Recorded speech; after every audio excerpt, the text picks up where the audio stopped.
வடகிழக்கு டெல்லியில் உள்ள பஜன்புரா பகுதியில் 6 வயது சிறுமி தனது பெற்றோருடன் வசித்து வந்தார். அவர்களது வீட்டின் அருகே 10 வயது, 13 வயது, 14 வயதில் 3 சிறுவர்கள் நண்பர்களாக இருந்தனர். இவர்கள் அனைவரது பெற்றோரும் ஒருவருக்கொருவர் தெரிந்தவர்களாக இருந்தனர். இந்த நிலையில் ஜனவரி 18ஆம் தேதி மாலை அந்த 6 வயது சிறுமி விளையாடச் சென்றுள்ளார். இரவு 7 மணி அளவில் அச்சிறுமி இரத்த களரியாக வீட்டிற்கு திரும்பி உள்ளார்.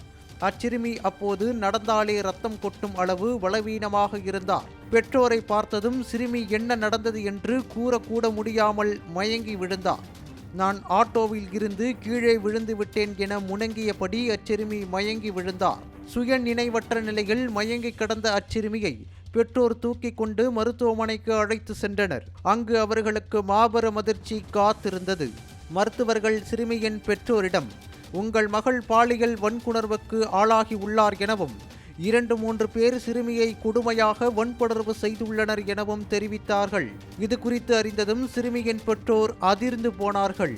இச்சம்பவம் குறித்து பஜன்புரா போலீசார் வழக்கு பதிந்து விசாரணை மேற்கொண்ட போது பல திடுக்கிடும் உண்மைகள் வெளியாகின.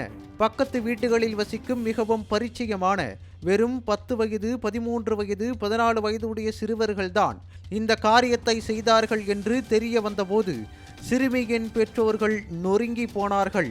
இச்சம்பவத்திற்கு சற்று முன்புதான் அச்சிறுமிக்கு சாக்லேட் வாங்கி கொடுத்துவிட்டு அவரது தந்தை விளையாட விட்டதாகவும் அப்போது நூடுல்ஸ் கொடுப்பதாக கூறி அச்சிறுமியை ஏமாற்றி அச்சிறுவர்கள் அழைத்து சென்று பாலியல் வன்புணர்வு செய்ததும் விசாரணையில் தெரிய வந்தது.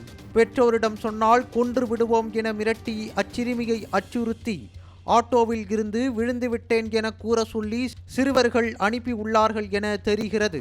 இச்சம்பவம் டெல்லியில் பெரும் பரபரப்பை ஏற்படுத்தி உள்ளது.